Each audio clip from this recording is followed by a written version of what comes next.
Oi, pessoal, eu sou a Sâmia Bonfim e essa é a segunda temporada do nosso videocast Fala Mesmo, onde eu entrevisto mulheres interessantíssimas que têm muito a dizer sobre temas atuais, sobre as suas vidas, para expressar suas opiniões, e eu tenho certeza que vocês vão querer ouvir todas elas. Hoje eu tenho uma convidada muito especial e que vai abordar temas que são fundamentais para nós mulheres, para nossa realidade de violência e de misoginia profunda aqui no Brasil. Ela é advogada, ela é mãe de 2 filhos e ela é uma das diretoras do projeto Vivas. Ela foi a primeira mulher latino-americana a solicitar em uma Suprema Corte o direito de fazer um aborto legal. O pedido dela foi negado no STF por não ser considerado dentro dos casos legais previstos no Brasil, mas ela conquistou esse direito, acessar o direito ao aborto na Colômbia. E ela não parou por aí. Acabou se engajando cada vez mais na luta pelos direitos sexuais e reprodutivos, pela vida das mulheres e fundou a ONG, junto com outras mulheres incríveis, o Projeto Vivas, que foi criado em 2020, com o intuito de auxiliar meninas, mulheres e outras pessoas com capacidade de engravidar a acessar o serviço de aborto legal e seguro aqui no Brasil pelo SUS ou, nos casos não permitidos pela lei brasileira, em outros países. Até agosto de 2023, já foram 407 meninas atendidas. Eu estou hoje com a Rebeca Mendes. Muitíssimo obrigada por ter aceito o nosso convite para gravar o podcast. Eu tenho certeza que as mulheres e homens que nos acompanham vão adorar conhecer a sua história e a sua luta. Obrigada mesmo. Eu que agradeço, na verdade, é uma oportunidade, né, a gente falar sobre aborto legal para tantas pessoas e a importância, né, que é esse tema para tantas mulheres e meninas aqui dentro do Brasil. E, bom, então vamos começar do começo, assim, da sua história com a pauta. Como é que foi? Você buscou o Supremo Tribunal Federal para ter acesso ao aborto legal. Mas de que forma que isso se deu? Você decidiu que você precisava consultar a justiça, mesmo sabendo que não era um caso legal? Foi orientada por alguém? Como foi? Cara, eu acho que eu preciso começar essa história no começo de 2017, quando eu tento no SUS trocar de método contraceptivo e não consigo. Eu demoro meses para marcar uma consulta no postinho. Quando eu marco a consulta, eu falo da necessidade da troca do método, ela simplesmente me dá um monte de papel, burocracia, para se cumprir, sendo que eu só queria colocar o DIU. Eu achei que eu ia sair de lá com o DIU colocado, ingenuidade minha. E aí, eu passei um ano tentando fazer essa troca de método, não consegui, e aí no final de 2017, em novembro, eu me descobri grávida. E aí, bom, eu tava no meio da faculdade de Direito, 2 filhos pequenos, sabe, mãe solo, pagava aluguel, tinha um contrato temporário que ia terminar, se eu não me engano, no próximo ano, acho que em abril, algo assim. Então eu sabia que eu ia ficar desempregada muito rápido, né? E, bom, e aí eu vejo que a minha história se repete diariamente com centenas de mulheres. Quando eu descubro a gestação, eu começo a procurar métodos para fazer um aborto. E, assim, ilegais. Eu vi muita coisa, mas eu tinha muito medo. Com certeza. Medo de que os relatos que chegavam até mim de pessoas próximas que fizeram um aborto clandestino eram histórias, assim, terríveis. Então, eu tinha medo de, sei lá, comprar um remédio, introduzir qualquer coisa no meu corpo, levar a óbito, ou precisar de um médico, ir para o hospital e ser denunciada pela equipe. E naquele semestre, na faculdade, por incrível que pareça, a gente estava vendo, né, o Código Penal, né, onde criminaliza a mulher que realiza um aborto. Então, era isso. Na minha cabeça, eu ia para o hospital, morrer, ser presa. Sai de lá algemada. Exatamente. Eu morria de medo disso. Porque eu tinha outros 2 filhos. Meus filhos, na época, se eu não me engano, tinha 9, 6 anos, algo assim. Então, eu tinha muito medo disso. E, assim, eu vou falar que foi uma coincidência do destino, porque foi. Nessa minha busca, nessa minha procura, alguém chegou e falou assim pra mim, olha, eu tenho um amigo, esse amigo, ele tá inserido dentro do movimento feminista e passou um contato. E falou pra você entrar em contato com essa pessoa que ela vai te ajudar de alguma forma, não me explicou como. Aí volta o medo, porque eu ia ligar e era a polícia que ia me atender. Era uma pessoa disfarçada, que tava lá pronta pra te pegar. Vida. Claro. E aí eu fico com muito medo de ligar para essa pessoa, mas eu adiciono e vejo que tem um WhatsApp. Falei, bom, irei mandar uma mensagem como quem não quer nada. Não vou me comprometer, já aprendi isso na faculdade. E aí eu mando uma mensagem que me responde a Débora Diniz. E aí, até então, eu não conhecia. Ela se apresenta, a gente faz uma chamada de vídeo, ela me conta um pouco do trabalho dela, eu conto um pouco da minha situação, do que eu tô passando. E assim, como é que ela poderia me ajudar? Ela me explica a DPF, até então também não conhecia a DPF, e ela fala que seria muito bacana se eu mostrasse a minha história ali, colocasse a minha história dentro da DPF, para mostrar que, olha, não, é um caso concreto, a DPF não vai julgar, mas é um exemplo de como é importante, de como é urgente, né, a descriminalização do aborto. E assim a gente faz. A gente passa ali uns 15, 20 dias só organizando tudo para a DPF. A gente tinha outros planos, se não der certo, o que faremos? Mas, basicamente, foi assim que eu entrei na DPF. E só para explicar para as pessoas que estão nos ouvindo ou nos assistindo, a ADPF é uma ação de descumprimento de preceito fundamental. Isso. Ou seja, é uma ação que você move no Supremo Tribunal Federal questionando uma legislação brasileira, afirmando que ela descumpre preceitos fundamentais da Constituição. Exatamente. E lá em 2017, justamente, me lembro quando a Débora Diniz nos procurou, me procurou para que eu pudesse dialogar dentro do PSOL, porque formalmente um partido político tem a instituição legal, a legitimidade, né, para poder mover uma ação, e foi super bem aceito no interior do partido, e foi feita, né, esse protocolo, a DPF 442, Exatamente. que inclusive recentemente a ministra Rosa Weber, agora ex-ministra, protocolou o seu voto favoravelmente a essa DPF. A gente ficou anos na expectativa de que caminhasse no Congresso, no Supremo Tribunal Federal. Nada, claro, principalmente depois que o Bolsonaro assumiu como presidente, né, uma conjuntura em que muitas vezes utilizavam essas pautas tão fundamentais para aumentar a criminalização, o ódio sobre as mulheres. Ela, numa ação corajosa, antes de se aposentar, foi praticamente o último gesto que ela fez. Exatamente. Ela depositou um voto excelente, assim, super acolhendo mesmo, né, os argumentos, e indicando que os seus pares possam a acompanhar. Por enquanto está paralisado, agora o novo presidente, o Barroso, disse que mostrou, né, uma sinalização de que vai fazer audiências públicas, ouvir as entidades, as mulheres. Isso é muito importante também, Sim. né, porque a gente quer falar, a gente tem muito a dizer sobre esse assunto. E a Débora Diniz te chama, Rebeca, de um dos rostos pela descriminalização do aborto no Brasil. Assim, eu acho muito sensível da parte dela colocar isso, mas é importante porque essas mulheres, as que procuram o aborto, quem é essa mulher que procura, né? Não é uma mulher inventada, não é esse tabu, esse ódio que se cria. São mulheres reais, são mães como você, são mulheres religiosas, são quaisquer mulheres que a gente conhece. Se eu não me engano, 1 a cada 5 mulheres no Brasil já recorreu, né, ao aborto, o aborto, seja ele da forma como for. Mas quando você estava relatando o seu caso, você falou, nossa, ficou com medo de ser presa, ficou com medo de ser morta. Eu pensei, porque você não é rica. Exatamente. Porque se você fosse uma mulher rica, você não teria nenhum receio. Porque você ia procurar uma clínica clandestina cara, ia pagar, ninguém ia nem ficar sabendo, a vida ia seguir. Geralmente é isso que eu digo lá no Congresso, quando esse tema aparece, sabe? Assim, com os deputados, eu falei, se fosse tua esposa, se fosse tua amante, isso aqui não ia nem ser tema, ninguém nunca ia ficar sabendo. E essa é a realidade. Por isso que o aborto ilegal, na verdade, é para quem é pobre. Exatamente. Não é? É quem tem medo. Não tem uma mulher de classe social média ou alta que esteja presa por um aborto ilegal. Não existe. Então, e é isso, né? A Débora fala, e a gente dentro do Projeto Vivas é isso. As mulheres chegam com o mesmo receio que eu estava em 2017. É isso, as mulheres têm medo até de falar com uma amiga, com medo de serem rechaçadas, sabe? De serem apontadas como promíscuas, como não tem coração, são pessoas com emocional abalado, que estão decidindo fazer isso na loucura. Mas o que a gente vê são mulheres, mães, que já são mães, ou que já sabem há muito tempo que a maternidade não lhes cabe, e que elas procuram um método seguro e legal para fazerem a interrupção daquela gestação. E aí, a gente vai falar, né, de classe e raça. A maioria das mulheres que chegam já determinadas a fazer um aborto, por exemplo, na Argentina, elas são classe média.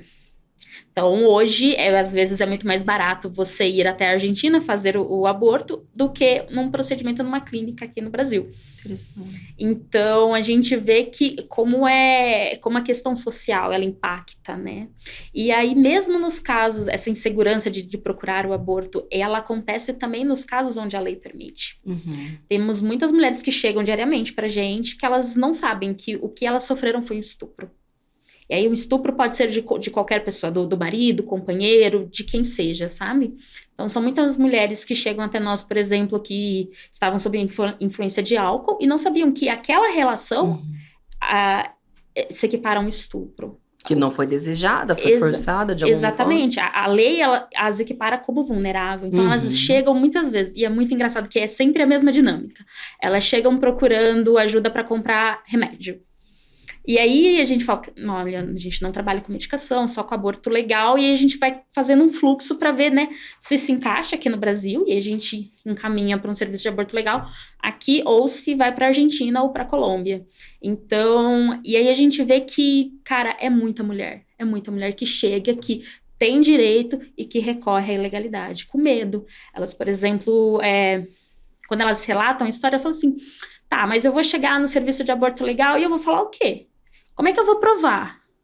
Preciso de boletim? Preciso de uma decisão judicial? E aí, quando a gente fala, cara... Eu vou com quem? Porque eu não contei pra minha mãe, não contei pra minha irmã, às vezes não contou nem pro marido, se tem marido, né? Se tem um companheiro. Dentro de uma situação de violência doméstica. É muito grande. E aí, o medo delas é esse, de quem é que vai acreditar na minha história?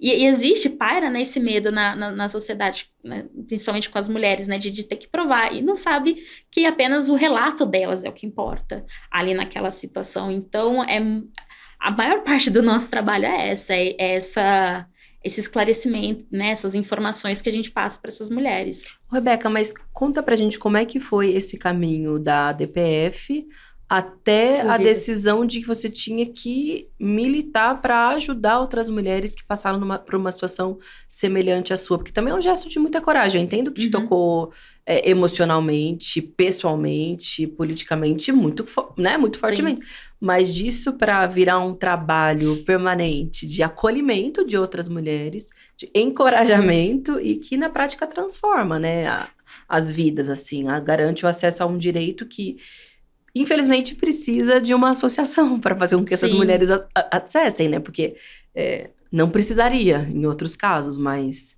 eu acho que prova, na verdade, quanto à lei, da forma como ela é estabelecida hoje no Brasil, ela é falha, né? Mas enfim, vamos falar primeiro de como você chegou nisso, depois a gente debate mais. Tá, e aí o meu pedido na STF foi negado. Vou eu para Colômbia. E aí, assim, aqui no Brasil, eu lembro que naquele momento era muito intenso, né? Era uma coisa que eu nunca tinha feito, falado com jornalistas, nada, assim, meu nome saiu na mídia, as pessoas mandavam mensagem, sabe? Recebeu muito ódio também? Muito ódio. E aí, numa época que eu falei assim, cara, não preciso passar por isso, sabe? Não preciso ficar lendo. Eu falo com quem precisar falar, mas eu não vou ficar lendo, por exemplo, comentários, porque, assim, era só o pior. Imagina. E aí, eu me afasto das redes sociais naquele momento e vou pra Colômbia. E assim, voltando, né, que no Brasil era assassina, espero que seus filhos morram, já que você não quer ter filho, tira o útero, uns negócios muito absurdos, sabe? Falaram assim, olha, contando casos, relatos pessoais, sei lá, minha irmã fez um aborto legal e desenvolveu esquizofrenia, como se uma coisa tivesse ligada à outra. Eu falava, gente, então eu vou pra lá com desconhecimento e com toda essa bagagem que eu tava recebendo aqui, sem saber como é que seria o procedimento lá. E aí, fui super acolhida pela equipe da clínica, o médico me explicou como é que seria o procedimento, e assim, levou meia hora. E quando acaba em meia hora, eu falo assim, já? Ele já. E aí eu fico, putz, sério, acabou? É isso? Cadê o trauma? Me prometeram traumas. Foram quilômetros para chegar até aqui. Exatamente. Meia hora, acabou. Falaram muito sofrimento, falam sobre sofrimento, sobre trauma, e a única coisa que eu senti era alívio para aquilo ter acabado. Foi uma sensação muito, muito, muito impactante. É importante você falar isso, Rebeca, porque volte e meia eu vejo um comentário assim nas minhas redes, ou quando esse assunto surge, como se fosse assim, mas essas mulheres, elas não se previnem, elas não usam método contraceptivo e aí saem abortando por aí. Como se fosse, assim, simples, fácil, hiperacessível e como se isso não fosse traumático de alguma forma, né? Porque sendo um caso previsto em lei ou não sendo, é sempre traumático. Porque você é mãe, você sabe o que é o impacto de uma decisão como essa sobre a sua própria vida. Mas depois que você toma essa decisão, e não importa o motivo, a decisão é sua, não há nada que vá te fazer mudar de opinião. E o que essas pessoas talvez não entendam, é isso, é que religião, ou Estado, ou moralidade, ela não pode interferir no seu direito individual, né? Porque as mulheres parecem que são fadadas a serem mães, elas são obrigadas a serem mães sempre.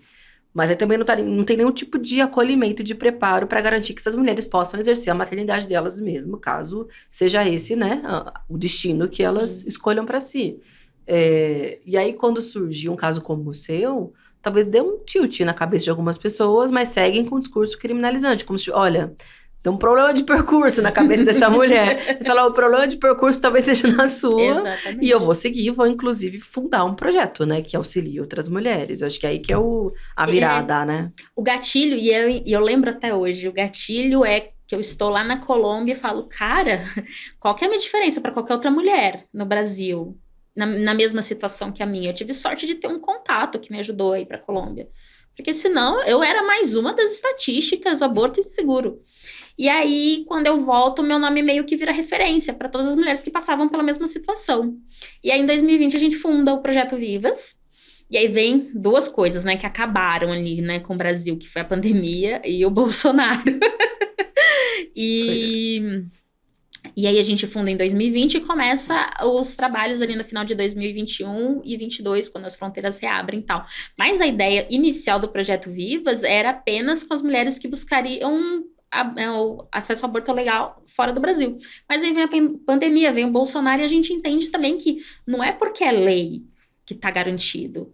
Como a gente vê que metade dos nossos atendimentos, dos casos concretos que vão e realizam abortos legais, são casos nacionais, que não deveriam de ter barreira. Ou seja, são mulheres ou meninas que procuram o serviço de aborto no Brasil, naqueles 3 casos que são previstos em lei, e não conseguem, mesmo sendo lei. Os 3 casos no Brasil são anencefalia, risco de vida para a mulher e estupro, né? Que desde 1940 do Código Penal. E geralmente é o caso que sai na imprensa, né? Que tem grande repercussão. Geralmente é menor de idade, não à toa é menor de idade, porque mais de 70% das que sofrem violência sexual é menor de idade. E tem a lei, mas aí não consegue. E aí elas buscam a ONG. Exatamente. Os números aqui dentro do Brasil são alarmantes quando a gente fala de estupro de vulnerável, né? Aquelas meninas até 14 anos que têm direito a aborto legal. São quase 20 mil meninas todos os anos, tornando mães dos filhos dos seus abusadores. Basicamente é isso. E o que a gente vê quando chega são muitos casos assim. Há casos onde essa menina, ela já procurou um serviço de aborto legal, mas pelo tempo gestacional ela não conseguiu garantir o direito.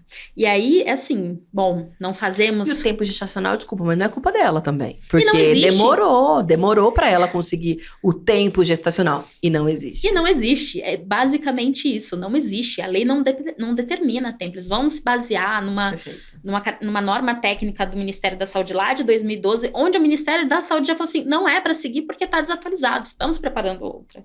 Então, essa menina, ela... E aí, qual que é também o grande problema aqui? Quando essa gestação ela é identificada pelo responsável, ela já está aparente, porque geralmente é pela barriga que se identifica ali aquela gestação.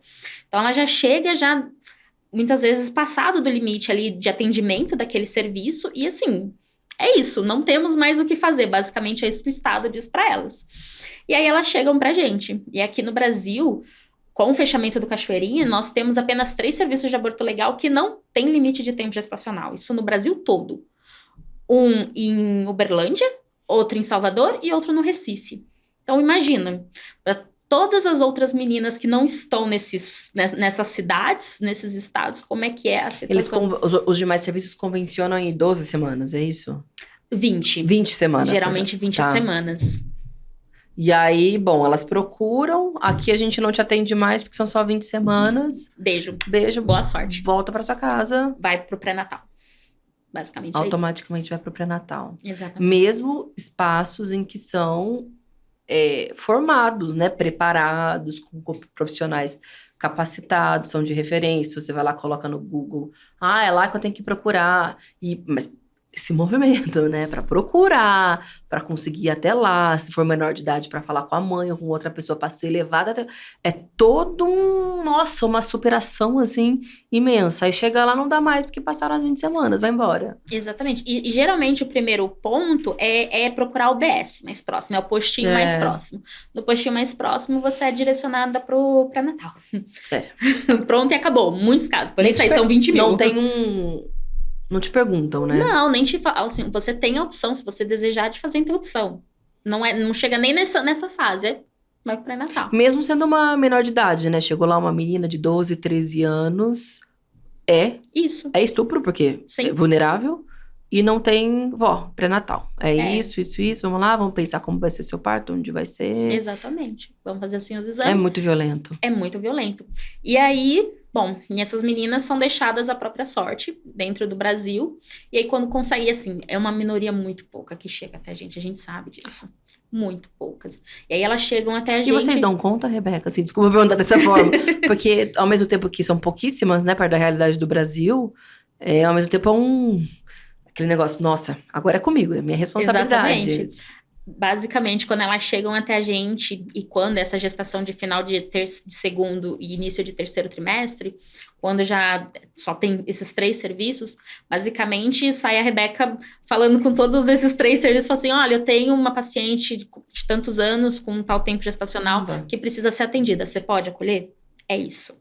Basicamente, a gente faz o trabalho que o Ministério da Saúde deveria fazer, que é encaminhar. Essas meninas deveriam, assim, ter não vou saber eu falar o nome, mas sabe aqueles casos de transplante de órgãos? Sim. Aquele gestor que toma conta, que vai falar assim, não, aqui recebe, aqui, vai aqui, não sei o que. Deveria de ter esse gestor dentro do Ministério da Saúde, já que só tem 3, e o Ministério da Saúde sabe disso.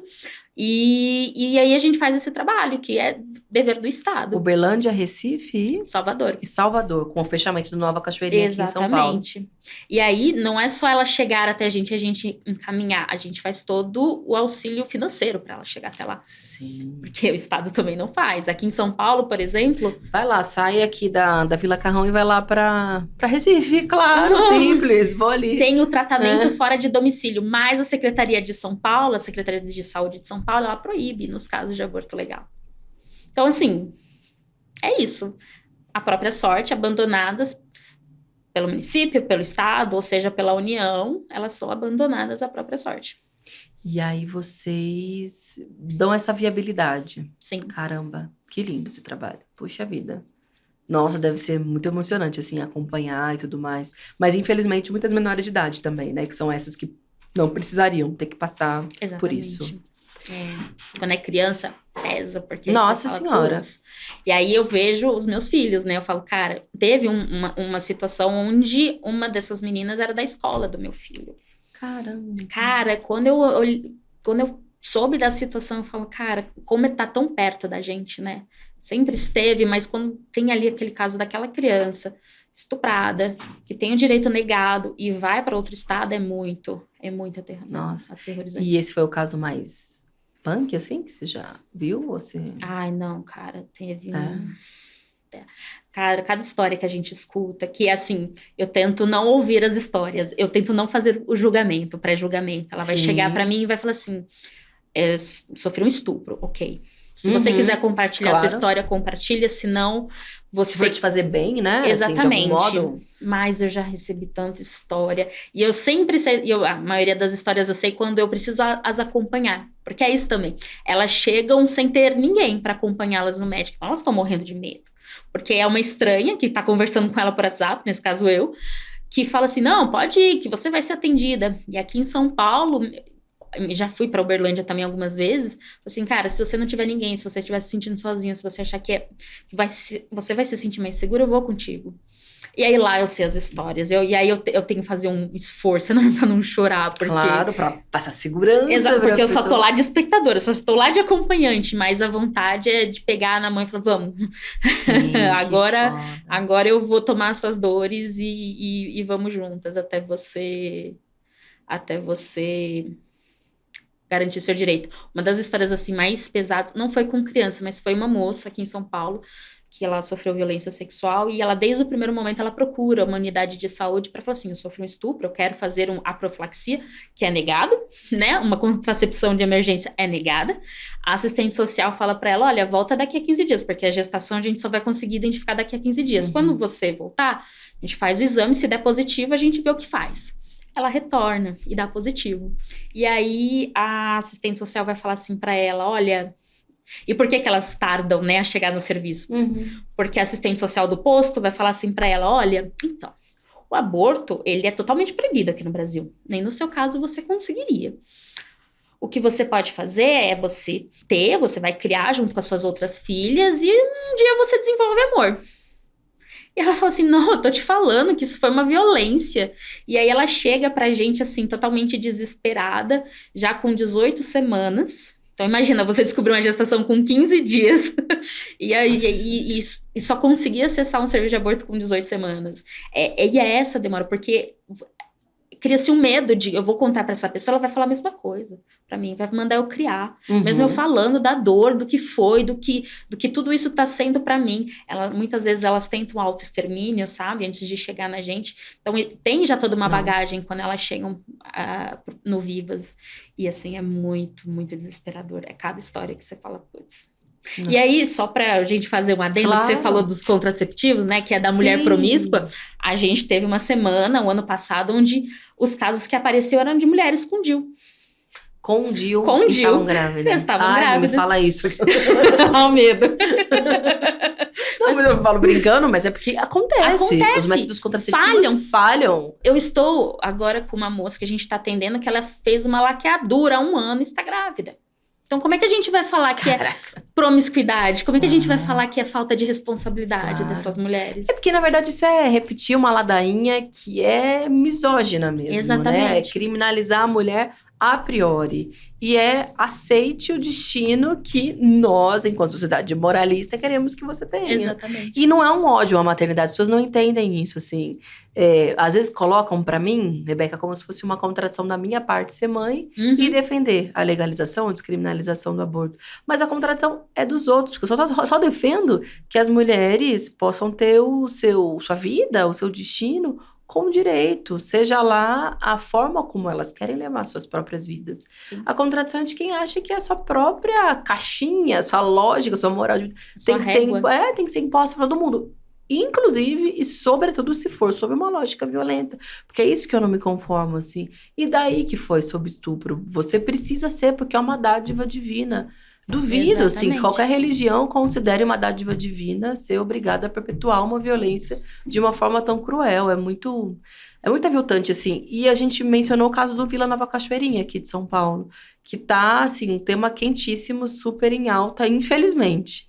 Teve até uma manifestação, né, na última semana, eu não pude participar, eu estava no interior, mas o pessoal do mandato estava lá acompanhando, porque a Prefeitura de São Paulo resolveu fechar um hospital referência, modelo, para São Paulo, para outras mulheres também, eles alegam isso, inclusive, como se isso fosse um problema, de aborto legal, ou seja, dos casos 3 que são previstos em lei, fechou. Isso, na prática, é uma nova violência para mulheres e meninas que procuram esse serviço e não tem mais.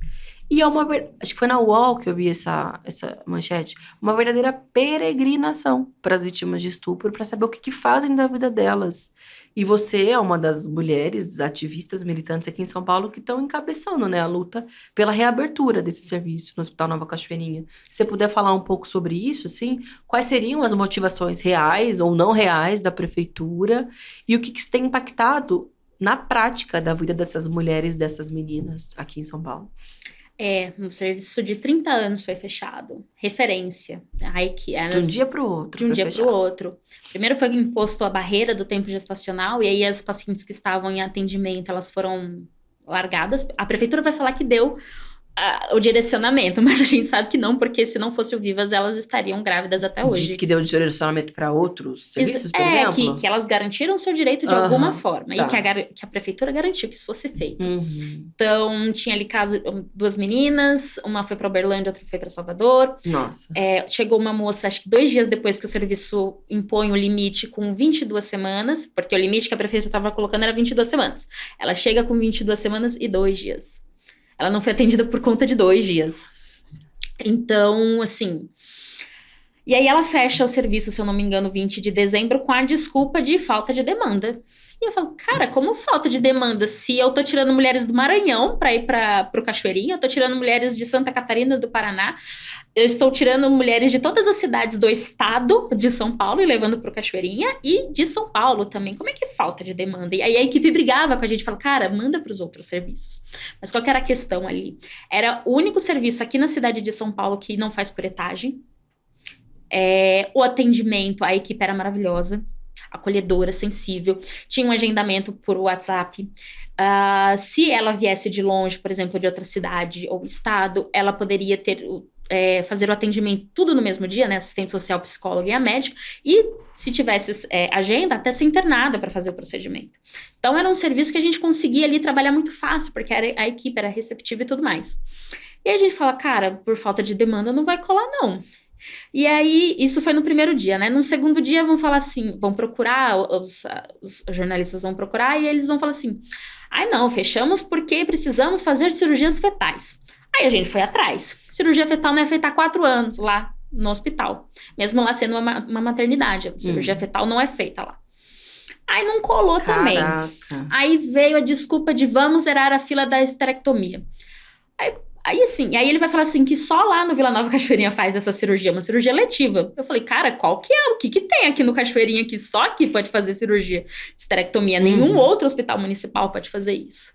E aí também não colou. E aí ele vai falar assim, não fechou, foi suspenso, né? Vamos reavaliar depois que zerarmos uma fila de 1.000.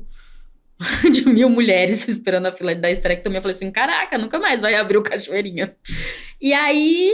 A justiça, ela dá uma decisão preliminar falando que... E aí ficou confuso mesmo nessa decisão liminar, que ela vai falar assim, reabre, mas se não reabrir, nós entendemos o poder discricionário da prefeitura, a gente dá a opção da prefeitura fazer a busca ativa de todas as mulheres que estavam com agendamento. Serem encaminhadas para outros. E as que chegarem, para serem direcionadas.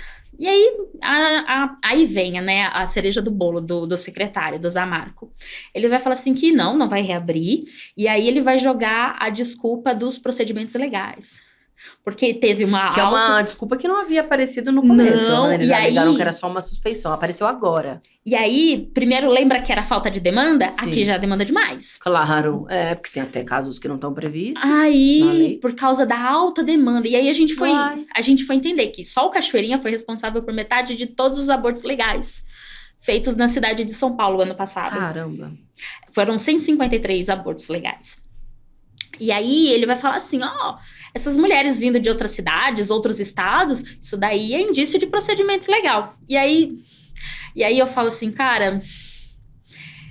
Mas baseado nisso, no fato de que essas mulheres nas suas cidades não têm um serviço de referência... Mas como é que ele sabe disso? Aí que tá, como é que ele sabe disso?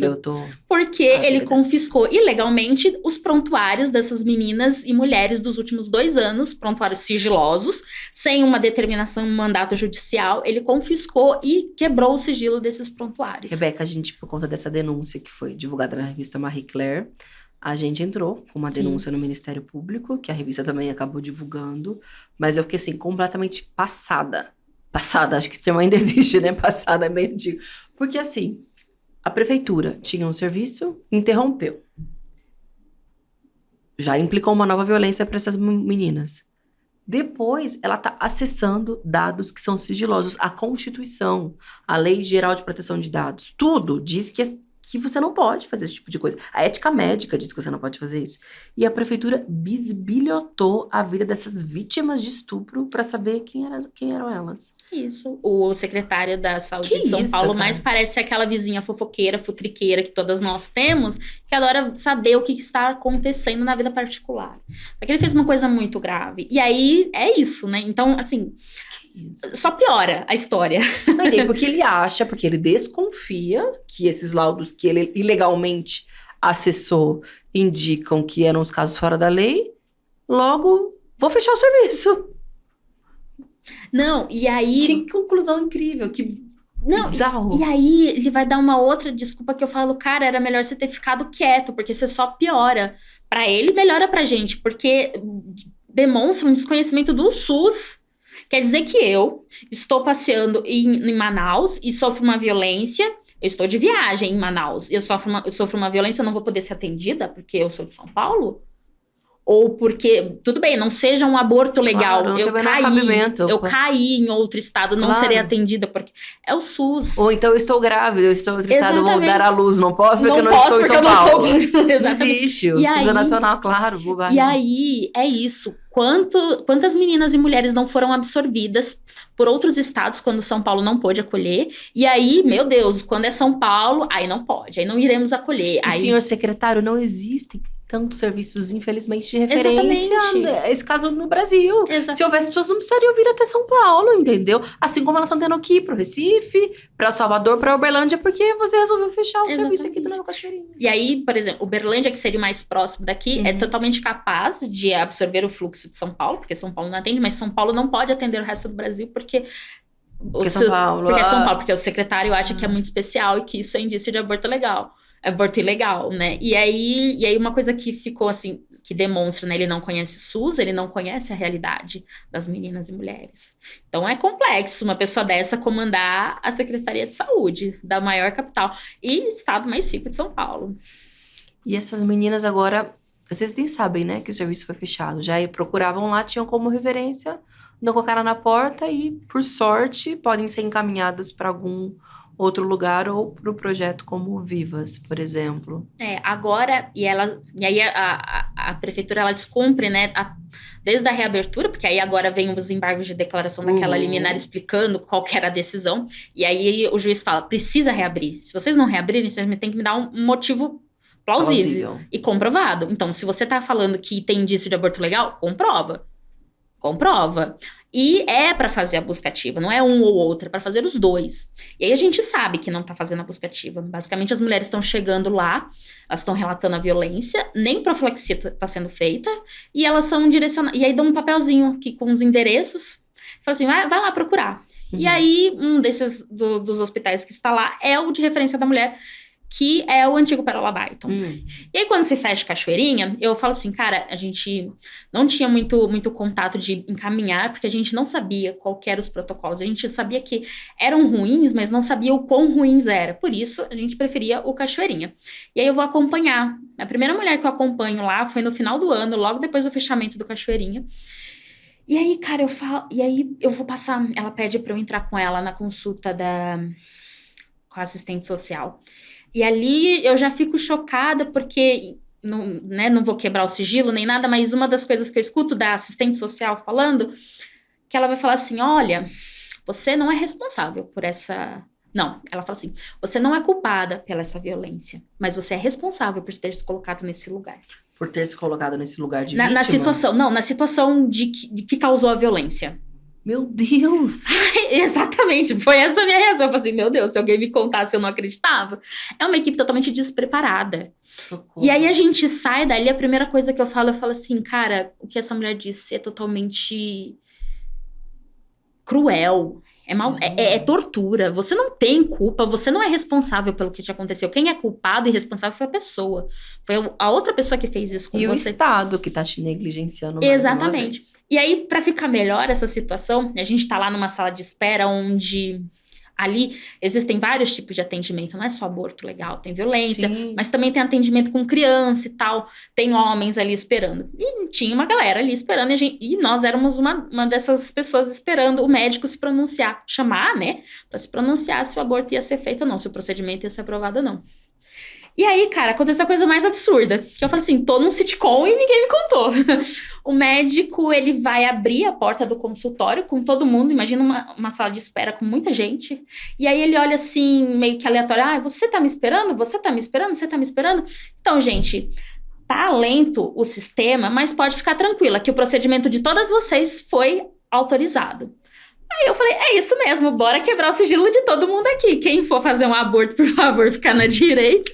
Quem for qualquer outra coisa, na esquerda. Eu falei assim, cara, como é que pode Meu Deus. um médico quebrar um sigilo, assim, coletivo, assim, e é isso. E fecha a porta e vamos que vamos. Vamos que vamos, que maravilha. Foi, que...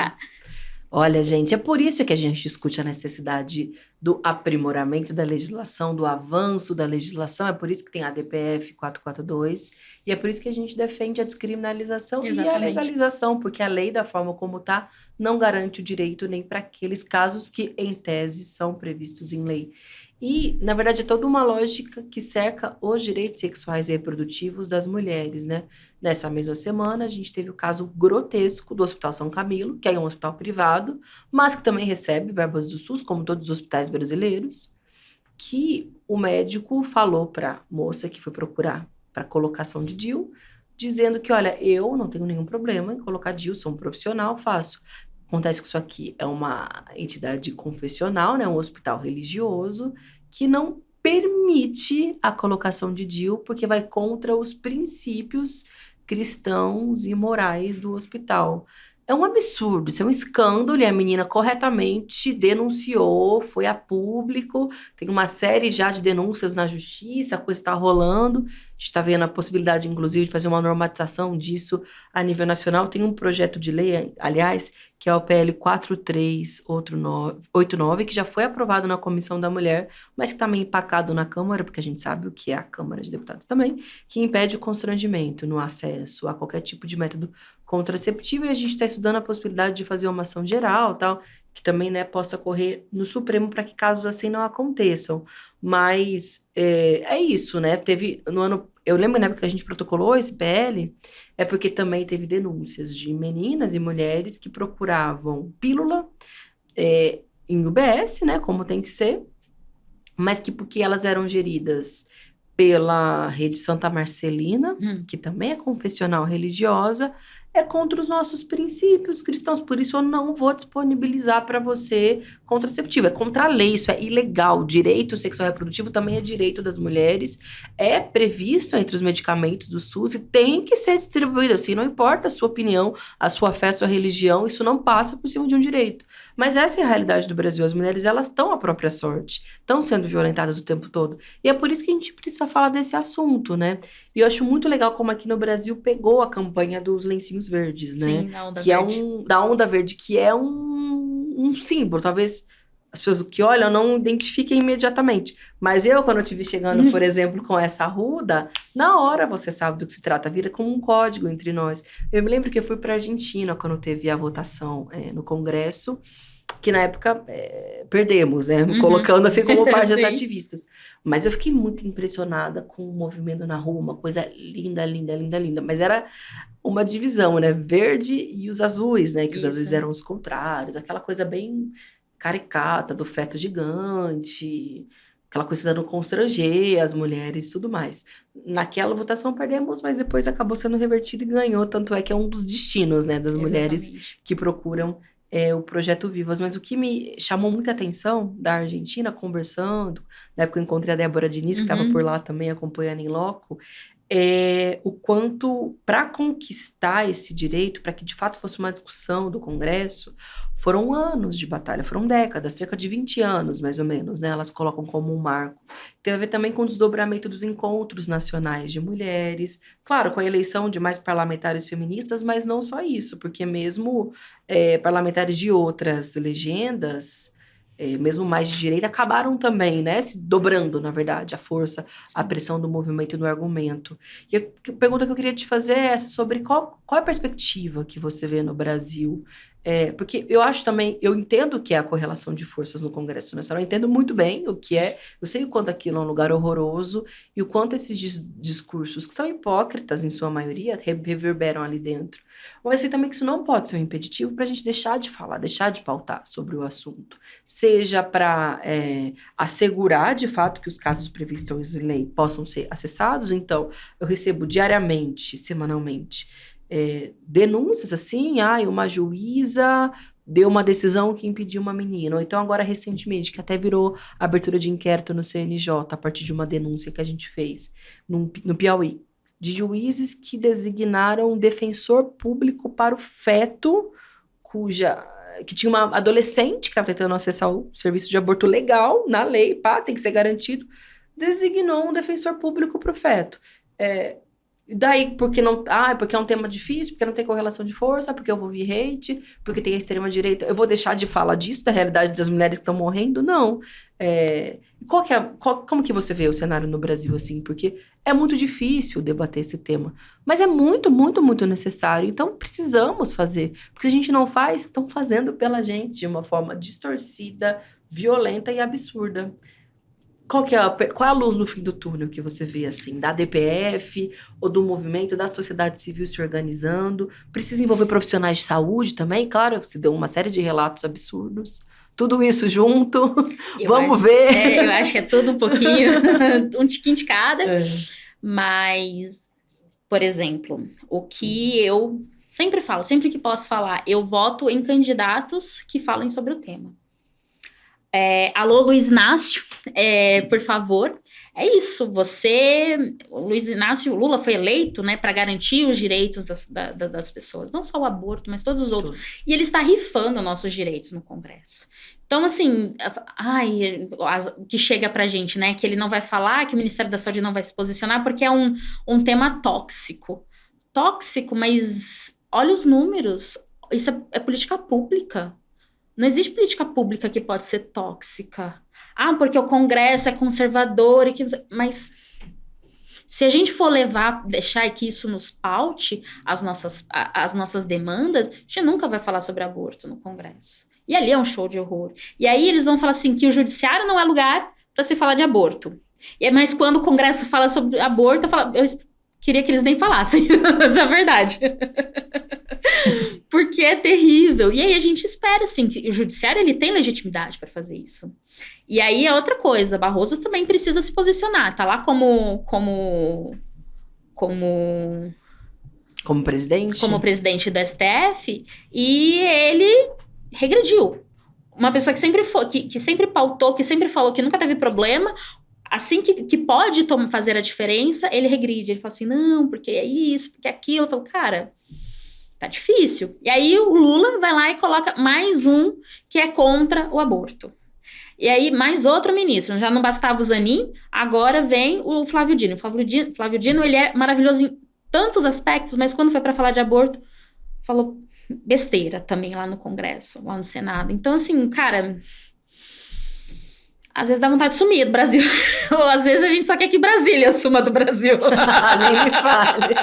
Mas é por isso que a gente aposta em outras estratégias. Exatamente. Também, né? Tem essa do Supremo que inevitavelmente uma hora ou outra vai precisar ter alguma deliberação sobre o caso. E tem a força do movimento de mulheres, Exatamente. Né? As nossas próprias histórias, a nossa vida, o nosso ativismo. Fazer a descriminalização social. O que a gente faz no Vivas é isso. A gente faz a descriminalização social. Aqui a gente vai falar sobre aborto. Pode falar sem medo. Aborto, fala sem medo, conta a sua história. Porque a gente entende que são né, situações diversas e complexas, mas aqui a gente vai falar sem medo. Toda vez que eu vou falar sobre aborto, eu vou falar também que aborto é vida. Que eu escolhi o aborto, fazer um aborto, porque a minha vida estava ali em risco. Eu vou falar que eu fiz um aborto também por amor aos meus filhos. Imagina que é uma mãe de 2 filhos, desempregada, ter que morar na rua. Eu tenho 2 filhos aqui que eu preciso já dar conta. Eu escolhi fazer um aborto por amor aos meus filhos já nascidos. Não foi só o meu projeto de vida, foi o projeto de vida dos meus filhos também. Então, quando eu falo sobre aborto, eu vou falar isso. Aborto é vida. Aborto é direito, aborto é amor, às vezes é amor pelos seus filhos, muitos casos que chegam de mulheres pra gente que não são mães, mas elas são cuidadoras dos próprios pais, dos próprios avós, é ela que toma essa função. Então, para ela ter uma gestação naquele momento, é totalmente irreal, impossível. Então, ela decide fazer um aborto por amor àqueles pais que ela precisa cuidar. Então, assim, o aborto é isso. Então, assim, a gente precisa também fazer a descriminalização social e mostrar essas outras faces do aborto. Porque aborto não é essa mulher promíscua, aborto não é essa mulher irresponsável. Porque quando legalizar o aborto, é todo mundo abortar. Quem dera, todo mundo que quer, que precisa, que quer, pudesse garantir esse direito, mas a gente sabe que é difícil. Então, a gente precisa começar a trabalhar esses pequenos pontos. E aí, o que eu volto a falar é candidatos que se posicionem sobre o tema. De forma positiva, Lula. Claro. Por favor, que se for pra falar besteira, não fala. O silêncio Por favor, fala Lula. melhor. Não, melhor você e a Janja ficarem quietos. Rebeca, muito, muito, muito obrigada por você ter vindo no podcast. Eu ficaria, horas, dias aqui conversando, mas a gente pode fazer isso em outro momento que não gravando. Eu queria aproveitar e divulgar que vocês têm uma campanha, uma vaquinha online, que é para ajudar a fomentar o Projeto Vivas. Veja se eu não falei nenhuma besteira, é benfeitoria.com/projeto Vivas, que essa ajuda que as pessoas podem fazer financeira, o quanto elas puderem doar, é justamente para viabilizar, custear essas viagens que infelizmente precisam ser feitas, estadia, enfim, o deslocamento, né, na prática, dessas mulheres, dessas meninas, muitas vezes crianças, que procuram auxílio do projeto, certo? Com certeza. E de que outra forma as pessoas também podem se engajar, se organizar junto com vocês, acompanhar os casos, enfim? Pode seguir nas nossas redes sociais, que a gente acha muito importante, e fazer também esse trabalho de descriminalização social do aborto, que é muito importante. Não é só dinheiro, não é só garantir, é fazer que a sociedade entenda que o aborto é um cuidado de saúde. Aborto colocar que aborto é uma necessidade de saúde, o que a gente está provendo é isso. Rebeca, a gente falou bastante coisa, mas no final tem esse hábito de pedir para você olhar para a câmera. A única vez que eu peço para você fazer isso e dar algum recado final, caso você queira, assim, ter alguma coisa para complementar ou mais uma mensagem mesmo, assim, para as mulheres. Falo mulheres, mas tem muito homem que nos assiste e nos ouve também. Sim. Bom, acho que o meu recado esse ano é a eleição municipal. Prefeitos e vereadores, não era um ideal meu esse ano fazer campanha, né? Mas graças ao prefeito Ricardo Nunes, eu pessoalmente vou fazer muita campanha contra, para que ele não vote, não seja reeleito, aliás. Eu também, muita. E também a gente vai fazer esse trabalho em outros estados, que é muito importante, as pessoas saberem quem são os candidatos que falam sobre o tema, que não tem, que garantam ali na sua candidatura, né, a garantia dos direitos sexuais e reprodutivos das meninas, das mulheres e das pessoas que gestam. Então, esse é o meu recado final. A luta é essa esse ano. Maravilha, Rebeca, com certeza. Obrigada demais por ter aceito o convite, por compartilhar sua história. Parabéns. Obrigada. Valeu, gente. Esse foi mais um Fala Mesmo com Sâmia e Rebeca Mendes, essa mulher maravilhosa. Tchau, tchau.